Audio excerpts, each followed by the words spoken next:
Katanya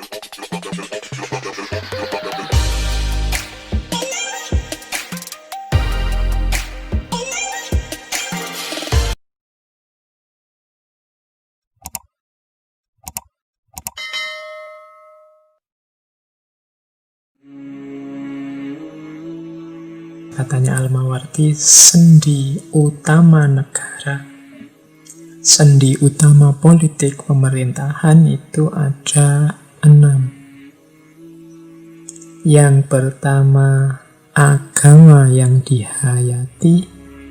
Yang kedua, penguasa yang karismatik atau penguasa yang penuh keteladanan. Kemudian yang ketiga, keadilan yang menyeluruh. Yang keempat, keamanan yang merata. Yang kelima, harapan, keberlangsungan hidup. Dan yang keenam, kesuburan. Ini sendi utama pemerintahan, sendi utama politik negara. Yang pertama, agama yang dihayati.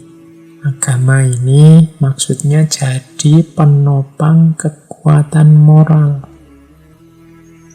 Agama bisa jadi media pengendali hawa nafsu. Agama bisa menjinakkan manusia yang liar. Jadi, alhamdulillah kalau di Indonesia kan kita harus beragama kalau ikut sila Pancasila yang pertama. Karena agama ini penting, dia pendorong moral. Dan moral ini penopang hidupnya manusia. Manusia itu dikurangi satu aspek moral saja. Bayangkan saja misalnya sehari saja manusia libur, hapus moral.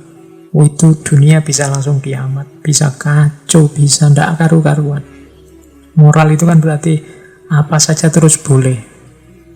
Kamu tidak jujur boleh, kamu menyakiti orang lain boleh, kamu itu insya Allah begitu moral berhenti sehari saja, tidak usah nunggu kiamat kubro, kita kiamat sendiri. Jadi moral kekuatan pengendali yang luar biasa, dan kekuatan moral akan tampak lewat agama. Jadi pemerintah harus memperhatikan ini, agama yang dihayati.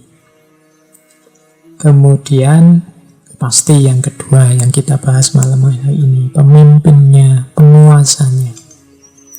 Secara umum penguasa karakternya karismatik dan teladan, katanya Al-Mawardi. Jadi karismatik, dia punya wibawa, disegani. Dan teladan itu berarti yang dia lakukan adalah contoh bagi orang lain. Itu berarti teladan.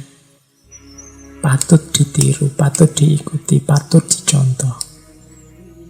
Kalau dalam penjelasannya Imam Mawardi, seorang pemimpin dituntut melakukan 4 hal dari sisi karisma dan keteladanan, yaitu mempersatukan aspirasi-aspirasi yang berbeda.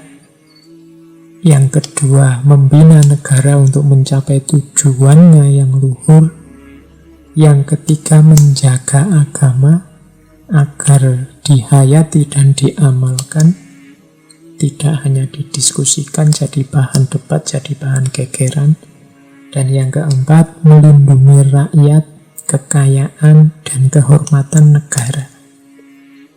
Nah, ini ciri penguasa, pemimpin yang kita butuhkan demi tegaknya negara, tegaknya politik, tegaknya pemerintahan.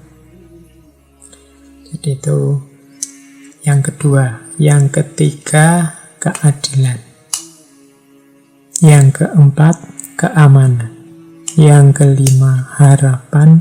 Dan yang keenam, kesuburan tanah.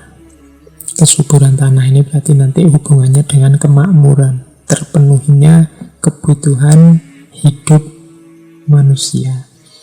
Ini bisa dianalisis secara hierarkis. Jadi ini tadi 6 ini. Yang pertama agama. Agama nomor 1, setelah itu penguasa. Maksudnya apa? untuk melahirkan penguasa yang harismatik dan teladan, agama bisa jadi kunci. Jadi kalau agama sudah dihayati, moral sudah terkendali, seorang penguasa yang moralnya terkendali, yang punya penghayatan dan pengalaman agama yang baik, akan jadi pemimpin yang baik, yang harismatik dan teladan. Pemimpin yang harismatik dan teladan akan mampu mewujudkan keadilan. Keadilan kalau terjaga, ya keamanan akan terjamin.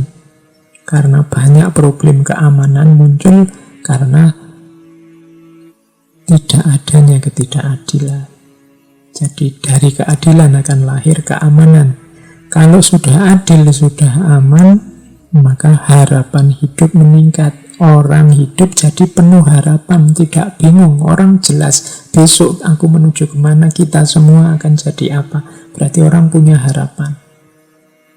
Orang yang punya harapan ini, orang yang semangat mengelola hidupnya, mengelola alam semesta di sekitarnya, nanti akan berpengaruh pada kesuburan, pada kemakmuran.